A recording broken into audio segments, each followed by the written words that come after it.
Pembangunan hunian untuk para tenaga kerja konstruksi di Ibu Kota Negara telah dimulai sejak sebulan terakhir. Menurut Sekretaris Camat Sepaku, Adi Kustaman, bangunan yang akan dijadikan hunian bagi pekerja di IKN tersebut berbentuk modular atau dengan model rumah susun. Ada sebanyak 22 tower bangunan yang akan dibangun, masing-masing akan terbagi menjadi 4 lantai.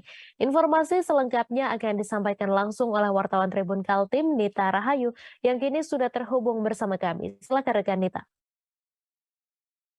Baik, terima kasih Mai di studio dan Tribuners dimanapun Anda berada. Dapat kami laporkan dari Kabupaten Penajam Pasar Utara bahwa pembangunan hunian untuk para tenaga kerja konstruksi di Ibu Kota Negara atau IKN Nusantara telah dimulai sejak sebulan terakhir.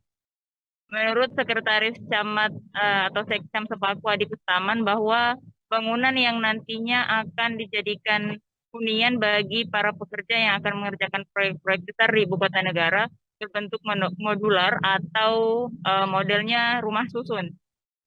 Ada sebanyak 22 tower bangunan yang akan dibangun, masing-masing dibagi menjadi 4 lantai. Kapasitas hunian yang dibangun tersebut yakni diperuntukkan untuk 17.000 pekerja. Mai dapat kami laporkan juga bahwa dalam kurun waktu sebulan terakhir telah ada satu tower bangunan dari 22 tower yang akan dibangun, itu yang selesai dikerjakan. Sementara untuk 21 tower lainnya ada yang masih dikerjakan sebanyak 1 hingga 3 lantai. Hunian yang dibangun itu, Mai, bukan merupakan bangunan permanen, melainkan materialnya dari baja ringan yang akan dibongkar setelah proyek pengerjaan di Ibu Kota Negara selesai. Kemudian untuk lokasi hunian yang dibangun untuk para pekerja itu berada di kawasan inti pusat pemerintahan atau KIPP yang tidak jauh dari lokasi proyek yang akan dibangun oleh para pekerja. Itu untuk memudahkan mereka dalam mengontrol pekerjaan mereka, Mai.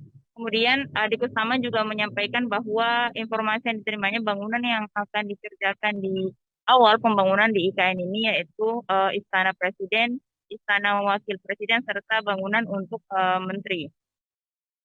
Dan selain itu juga di IKN saat ini tengah berproses beberapa pengerjaan jalan, baik itu jalan lingkar jalan lingkar untuk segmen 1 hingga segmen 4 dan juga untuk beberapa bangunan lain yang mendukung di dalam kawasan inti pusat pemerintahan itu sendiri. Demikian, Mai. Terima kasih rekan Nita Rahayu atas laporan Anda. Selamat bertugas kembali.